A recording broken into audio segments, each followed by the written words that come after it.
Қайырлы күн оқушылар, бізде бүгін 9-шы сынып алгебрасын қарастырамыз. Келтіру формуласына арналған А тобының есептерін оқулықтағы шығаратын боламыз. Бізде 23-те 6-шы есеп.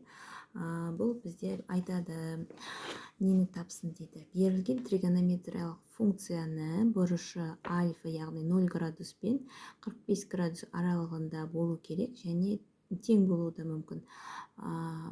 Сол болатын функцияға келтіру керек біз. Міне берілгені.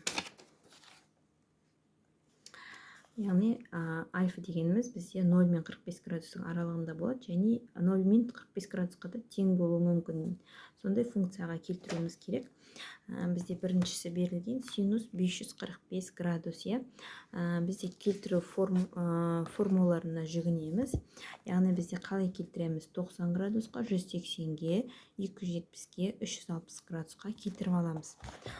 Бізде мұнда үлкен мән беріп тұр, яғни ол 360-тан да үлкен мән беріп тұр. Яғни біз былай істейміз. Синус дейміз, 360 градус дейміз қосылған. Яғни 360-қа нешені қоссақ, бізде 545 шығады. Яғни 185 градусты қоссақ, бізде 545 шығады. Немесе мұнаны 3 көбейтілген 180 десек те болады екен. Жақсы, біз осылай жаза берейік. Қараймыз. 360 плюс альфада бізде синус альфа болып шығады екен. Яғни синус бізде альфаның орнында 185 градустыр. 185 градус болады екен. Және бұны тағы да келтіреміз, себебі бізде альфа дегеніміз 45 градустан кіші, бірақ 0 градустан үлкен болу керек деп тұр. Яғни біз жазамыз синус 180 градус қосылған 5 градус дейміз. Қарайық, 180 градус плюс альфада бізде синусымыз минус синус альфаға тең. Яғни жазамыз, тең болады минус синус альфаның орнында бізде 5 градус тұр. 5 градус шығады. Келесі екіншісін қарайық, бізде косинус 945 градус берілген. Жалпы косинус 945 дегенде 360-ты біз 2-ке көбейтсек 720, яғни 2 еселейміз 360 градусты, және қосамыз 720. 945-тен 720 алатын болсақ, бізде 225 градус қалады. 720-225 қоссақ, бізде 945 шығады. Жаңа келтіру формуласынан қараймыз. 360 плюс альфада бізде косинусымыз косинус альфаға тең, яғни косинус 225 градусқа тең. Және тағы келтіреміз. Бізде косинус 180 градус қосылған 45 градус деп келтіре аламыз. Және біз келтіру формуласына қарасақ, 180 плюс альфада косинусымыз минус косинус альфаға тең екен, яғни минус косинус 45 градус. Және мәнінде жазып қойсақ болады, минус 45 градуста косинус 2-ден түбірасты 2-ке тең. Келесі үшіншісін қарайық. Тангенс 1545 градус екен.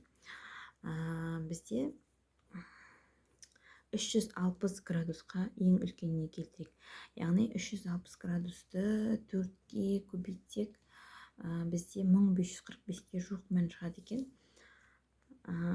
Яғни 1200-1440 градус шығады екен. Және қалғаны бізде 105 градус. 1440-қа 105 қоссақ, бізде 1545 шығады екен. Сонда қараймыз, тангенс 360 плюс альфада келтіру формуласының кестесіне қарасақ, бізде тангенс альфа шығады екен, яғни тангенс 105 градус шығады. Бұл бізде мына аралыққа тиісті болмай тұр, сондықтан да тағы да келтірейік. Біз қалай келтіреміз? 90-ға келтіре аламыз. 90 қосылған 15 градус десек болады. 90 плюс альфада бізде тангенсіміз өзгереді, яғни минус котангенс 15 градус шығады. Қарайық кестені. 90 плюс альфада тангенсіміз минус котангенс альфаға тең екен. Альфаның орнында бізде мұнда 15 градус тұр. Келесін жазайық. Төртіншісі котангенс 545 градус. Бізде ашайық, котангенс 360-ға келтірек. 360 градус қосылған 185 градус болса, бізде 545 шығады. Котангенс 360 плюс альфада бізде котангенс альфаға тең, яғни котангенс 185 градусқа тең екен. Және бұны біз тағы да жазайық, себебі бізде мына аралыққа келмей тұр. 180 қосылған 5 градус деп. Ал 180 қосу 5 градус альфада бізде котангенсіміз котангенс альфа болады, яғни котангенс 5 градус болады. Мына аралыққа келіп тұр. Келесі 5-шісін жазайық. Синус 9 пи бөлінген 4. Біз бұны былай жазамыз. Синус пилерде радианмен берілсе қалай келтіреміз? Міне пи бөлінген 2, пи 3 пи бөлінген 2 немесе 2 пи деп келтіре аламыз. Яғни бізде 9-ды 4-ке бөлсек 2 деңгейде 2 пи және 1 қалдық қалады. Пи. Сонда бізде ортақ бөлімінде 4 болады.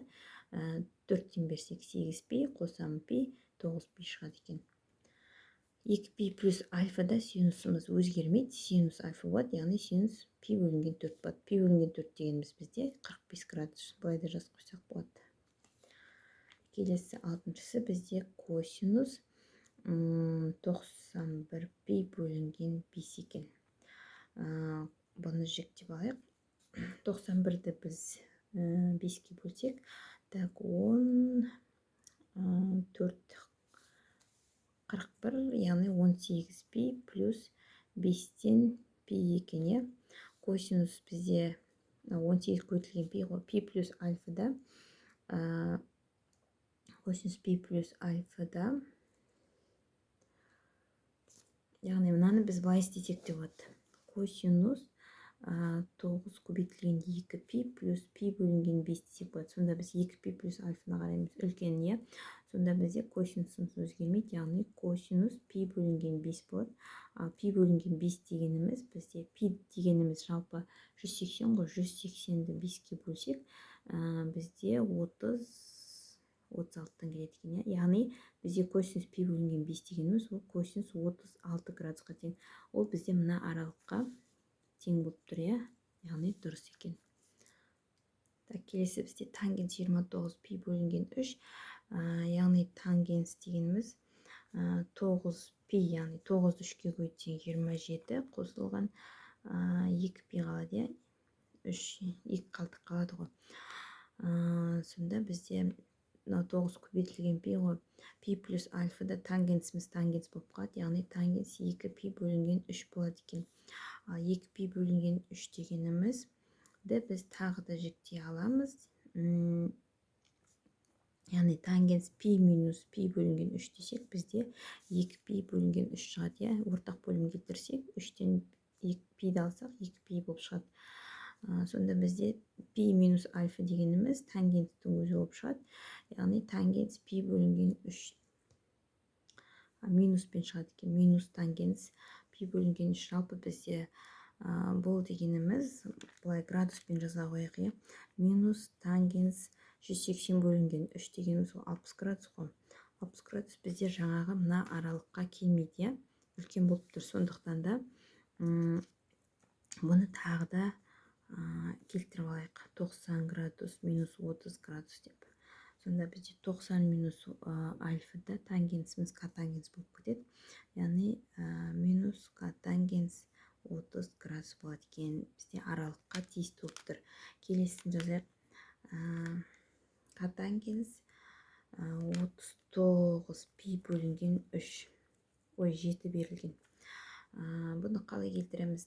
Тағы да котангенс 39-ды 7-ге бөлсек, ең үлкені бізде 5-ке келеді. 5-ті 7-ге өтсек 35 және 39 болу үшін 4 қалдық қалады.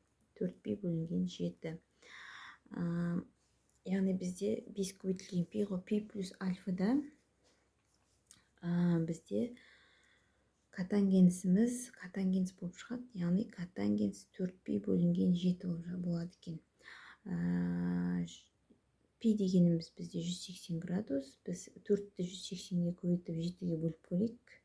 Примерно бізде котангенс 103 градус болып тұр бұл жобамен.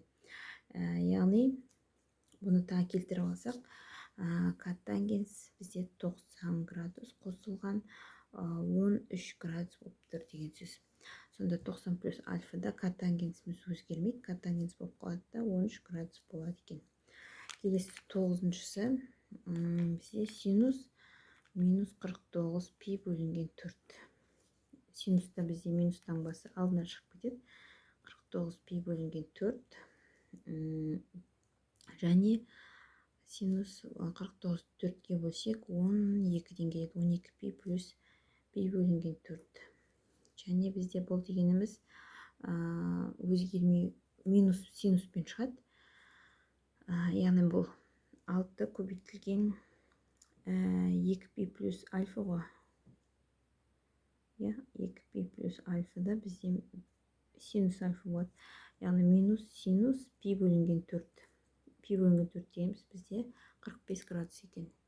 Келесі бізде косинус минус 419 пи бөлінген 5 екен. Косинуста минусымыз плюспен шығады. Косинусымыз жұп функция ғой. 419 пи бөлінген 5 мен қайдан біліп жатырмын десеңіз, міне жұптақтылық бар бізде. Синус минус альфамыз минус синус альфа болып шығады. Косинус минус альфамыз косинус альфа болып шығады. Жалпы косинус минус альфа косинус альфа болып шығады, ал қалған функцияларымыз бізде минус таңбасымен шыға береді. Соған сәйкес мен жазып жатырмын. Косинус минусымызда бізде косинуспен шығады, жұппен шығады. Қалған функцияларда минус алдына шығып кетеді. Яғни бізде тағы да жаңағындай алып жетейік. Косинус 419-ды 5-ке бөлсек, бізде 85-тен келеді. 83 пи плюс 4 пи бөлінген 5 болады. Яғни косинус бізде пи плюс альфада минус косинус альфаға тең екен. Яғни минус косинус 4 пи бөлінген 5-ке тең. Жалпы бізде 4 пи дегеніміз 4-ті 180-ге көбейтсек, мұны пи дегеніміз 180, және 5-ке бөлсек бізде 148 шығады екен. Яғни минус бұл дегеніміз косинус 148 градус деген сөз. Градусқа айналдырып алдық, иә. Яғни 148-ді біз қалай жазамыз?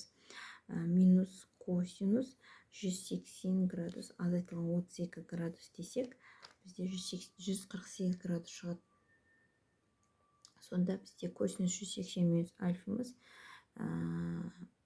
минус косинус альфаға тең, яғни минус пен минусымыз плюс болып кетеді. Косинус 32 градусқа тең екен. Бұл манағы аралыққа тең болып тұр, иә. 0 мен 45 градуста аралығында жатып тұр. Яғни келесін жазайық. Синус минус 2489 градус дегеніміз бізде синус 360-ды 6-ға көбейтсек. Яғни айтпақшы бізде минусымыз алдына шығып кетеді, таңбасы функцияның. Сонда 6 көбейту 360 градус деп, және оған 329 градусты қоссақ, бізде 2489 шығады екен. Бізде 360 плюс альфа дегеніміз синусымыз синус болып шығады, яғни минус синус 329 градус болады.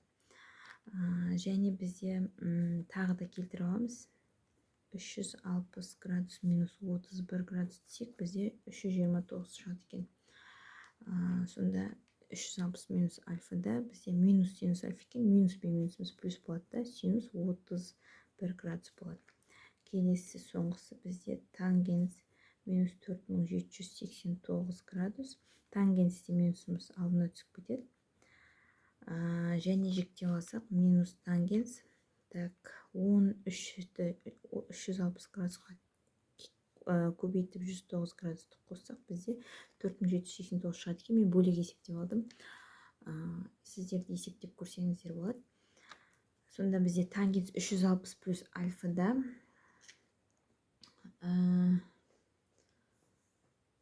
тангенспен шығады. Тангенс альфамен, яғни минус тангенс 109 градус. Мына формуланы қарайтынымызды ұмытып кетпеңіздер. Кейтер формуласы 360 плюс альфа тангенсте, тангенс альфамен шығады деп қарап отырмын. Және бізде мына бастапқы шарттағы 0 мен 45-тің аралығына келмейді, сондықтан бұны тағы да келтірейік. яғни минус тангенс, бұны 90 градус плюс 19 градус десек, бізде тангенс 90 плюс альфада минус котангенс болып өзгереді, яғни минус пен минусын плюс болып кетеді.